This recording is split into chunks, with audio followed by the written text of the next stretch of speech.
Good afternoon and welcome to a very blustery Beal for our first visit to the trial site of the year. What's going on? I'll quickly mention the weather because I always do, and it would be disappointing if I didn't. But we had obviously January, February, and this was up and down the country. We had a lot of rain, probably around about sort of 160 to 200 mils of excess rainfall. Never stopped for nearly 2 months. So did it delay the drilling? Yes, to a certain degree. The ground's taken a lot of drying out before we could get in. But luckily enough, we got some nice winds and it managed to get the seed beds suitable. So Monday last week, we actually drilled these trials. And already, as I'm scratching round in them, I can start and see that there's some little chits coming on the seeds there. And we're starting to get some little roots starting to develop already. So sufficient moisture there. We actually got a good seed bed, we got it worked, drilled, and as you can see, nicely rolled. We then sprayed it for a pre-emergence herbicide just to control any weeds that may come through, and we also put the fertiliser on. So everything's set up, hopefully, for a good year with the barley this year. So that's what we've been doing around here. I'd like to pass on to my southern compatriot, Rob, who I think drilling's a little bit further on with you down there, but maybe you can talk through what's going on in that part of the world. Thanks, David. First update for 2026, 2nd of April here in East Anglia. As you can see, I'm in a crop of spring barley and it's up. So we've got on quite well. This is light land at home here. This is actually behind a cover crop. We've got some more that we've drilled behind sugar beet. Plough press drill, quite traditional.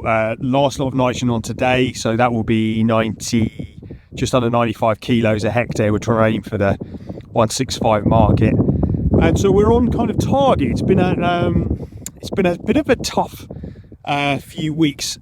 February down in East Anglia was extraordinarily wet. I mean, statistically, and Met Office are up to about 107, just under 170% of our long-term average rainfall. So that's been a bit of a challenge. March has been much drier, but it's cold. I'm here with my jacket on today. It's still cold. So spring barley going okay, and generally I would say the area's well back, 15% lower year on year. And that's really down to a really open autumn, so that's for planting of wheat. So a lot more wheat in the ground down here, so less spring barley, and that would be a number well under our 5-year average in England. However, as we know, demand is well back too. So are we going to have enough? I mean, on paper, we should have more than enough spring barley to meet our demands. So that will impact the premium that we're going to potentially get. And also, as we stood here last year, somebody reminded me 2 days ago, if we stood here last year at this point, crops were in amazingly good conditions, planted really well, and look what summer we had. So the next 3 months are going to play a big factor in what actually happens. We don't really need a repeat of our drought that we had last year.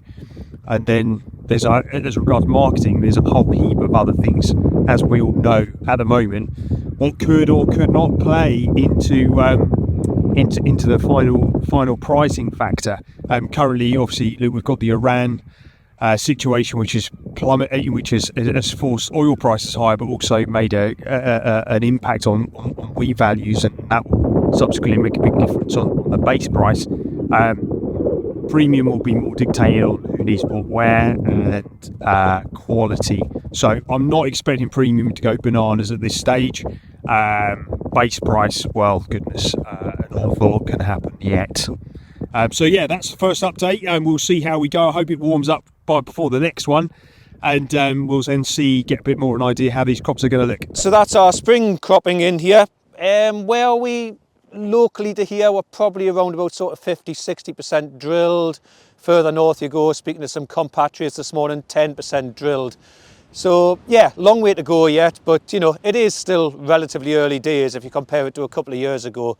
But everything's moving on at the minute. Where are we up to with crops, winter crops?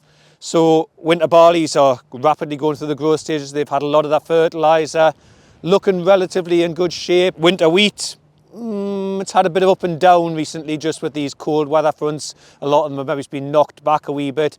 Keeping disease at bay, we had a little bit of yellow rust kicking around, that seems to have dried up, but these colder winds are maybe just taking their toll on them at the wee bit at the minute. But on saying that, they've had a really good winter. They're established really well and they've come through the winter really well. So wheats have got a lot of promise at the minute, and we're just hoping that we can get the weather patterns to get us caught up with spray routines and fertilising, etc. Oilseed rape, now we just sort of see just in the distance there, first flowers starting to emerge there. Again, was established really well, coming through the winter really well, and looks like it's full of promise again. So, you know, busy month ahead for us all. We've got obviously the drilling to complete in the spring, lots of work jobs tying up with winter crops now, so lots going on, and obviously lots going on in the world as well, which is affecting farming, but you know, we've all just got to keep a keen eye on that and adapt accordingly the best we can. So we'll come back in a week or two's time, the barley will all be rolled up and we'll maybe have a little bit more chat, and hopefully we're in a better position.